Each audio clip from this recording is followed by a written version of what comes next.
ಇದ್ದಾರೆ. ಅವ್ರು ಯಾಕೆ ವಿಶ್ವಗುರು ಎಂದು ತಮ್ಮ ಬೆನ್ನು ಚಪ್ಪರಿಸಿಕೊಳ್ಳುವ ಪ್ರಧಾನಿ ನರೇಂದ್ರ ಮೋದಿ ಅವರು ಅಮೆರಿಕ, ಇಸ್ರೇಲ್ ಮತ್ತು ಇರಾನ್ ಯುದ್ಧ ನಿಲ್ಲಿಸಲು ಪ್ರಯತ್ನ ಏಕೆ ಮಾಡಲಿಲ್ಲ ಅಂತ ಕೇಳ್ತಾ ಇದ್ದಾರೆ.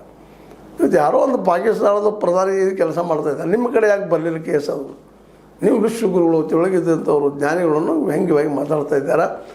ಅವ್ರು ಯಾಕೆ ಬರಲಿಲ್ಲ, ಏನು ಬರಲಿಲ್ಲ ಅದು ಮತ್ತು ಬೇರೆ. ಯಾಕೆ ಬರಲಿಲ್ಲಪ್ಪ ಅಂತಂದ್ರೆ ಇಲ್ಲೂ ಎಲ್ಲರೂ ಅವರು ಧರ್ಮದ ನೆಲೆಗಟ್ಟಿನ ತಮ್ಮ ಒಂದು ಪ್ಲ್ಯಾನ್ಗಳು ಮಾಡುವಂಥವ್ರು, ನಮ್ಮ ಮೋದಿಯವರಾದರೂ ಸಹ ಹಿಂದೂ ನೆಲೆಗಟ್ಟನ್ನು ಮಾಡುವಂಥವ್ರು. ಹೀಗಾಗಿ ಅವರು ತಮ್ಮ ಇಸ್ಲಾಂ ದೇಶಗಳ ಮತ್ತು ಕ್ರಿಶ್ಚಿಯನ್ ದೇಶಗಳ ಮಧ್ಯೆ ಮಾಡ್ಕೊಂಡಿರ್ಬೇಕು.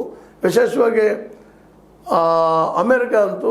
ಅಮೇರಿಕಾಗೆ ಮತ್ತು ಚೀನಾಕ್ಕೆ ಎರಡಕ್ಕೂ ಹೊಂದಾಣಿಕೆ ಮಾಡಿಕೊಂಡು ಅಥವಾ ನೀವು ಬೇಕಾದ ಕರ್ಕೋಬೋದು. ಅದಕ್ಕೆ ಅವರಿಬ್ಬರ ಮಧ್ಯದಲ್ಲಿ ಇರ್ತಕ್ಕಂಥ ಒಬ್ಬ ಇವಪ್ಪ ಅನ್ನುವಂಥದ್ದು ನಾನು ನಾಳೆ ಶಬ್ದ ಬಳಸಲಿಕ್ಕೆ ಆಗೋದಿಲ್ಲ, ನನಗೆ ಅನ್ಕೋಬೋದು ನೀವು, ಇಲ್ಲಂತಲ್ಲ.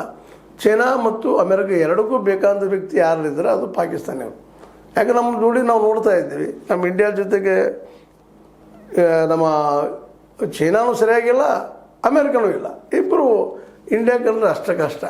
ಇವರಿಂದ ಮಾರ್ಕೆಟ್ ಬೇಕು, ಅವ್ರಿಗೆ ಇಬ್ಬರಿಗೂ ಮಾರ್ಕೆಟ್ ಬೇಕು. ಆದ್ರೆ ಅವ್ರಿಗೇನು ಬೇಕಪ್ಪ ಅಂತ ತಮಗೆ ಹೇಳಿದಂಗೆ ಕೇಳುವಂಥ ರಾಷ್ಟ್ರ ಬೇಕು. ಅದು ಯಾವುದು ಅಂದ್ರೆ ಪಾಕಿಸ್ತಾನ. ಈ ಪಾಕಿಸ್ತಾನದ ನೇತೃತ್ವದಲ್ಲಿ ಇವತ್ತು ಸಂಧಾನ ನಡೆದಿದೆ, ಮಾತುಕತೆ ನಡೆದವು. ಅದು ಎಷ್ಟು ಮಟ್ಟಿಗೆ ಯಶಸ್ವಿ ಆಗ್ತದೆ ಮಾಡ್ತಿದ್ದೆ ಗೊತ್ತಿಲ್ಲ. ಯಾಕಂದರೆ ಇನ್ನೂ ಯುದ್ಧ ಪೂರ್ತಿ ನಿಂತಿಲ್ಲ. ಆದರೂ 15 ದಿವಸ ಟೈಮ್ ತೊಗೊಂಡಿದ್ದಾರೆ, ಅಷ್ಟರೊಳಗೆ ಏನು ಮಾತುಕತೆ ಹೊರಗೆ ಬರ್ಬೋದಾ ಅನ್ನುವಂಥದ್ದು. ಇರಾನ ತನ್ನದೇ ಅಂತ ಒಂದು 10 ಪಾಯಿಂಟ್ಗಳನ್ನ ಇಟ್ಟದ. ಅದನ್ನು ಒಪ್ಪುಸ್ಥಿತಿ ಒಳಗೆ ಅಮೇರಿಕ ಮತ್ತು ಇಸ್ರೇಲ್ ಇಲ್ಲ.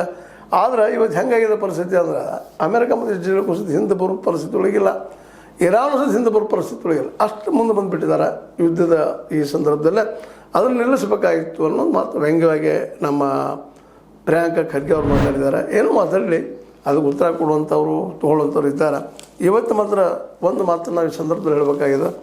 ಈ ನಮ್ಮ ಪ್ರಿಯಾಂಕಾ ಖರ್ಗೆ ಆಗಿರ್ಬೋದು, ರಾಹುಲ್ ಗಾಂಧಿಯವರಾಗಿರ್ಬೋದು, ಇವತ್ತು ಏನಾದರೂ RSSಗೆ ಪರ್ಯಾಯವಾಗಿ ಒಂದು ಸಂಘಟನೆ ಅಥವಾ ಶಕ್ತಿಯಾಗಿ ಉಳಿದಿದ್ರೆ ಈ ಕಾಂಗ್ರೆಸ್, ಅದ್ರ ಜೊತೆ ಇನ್ನುಳಿದ ಕೆಲವೊಂದು ಪಕ್ಷಗಳು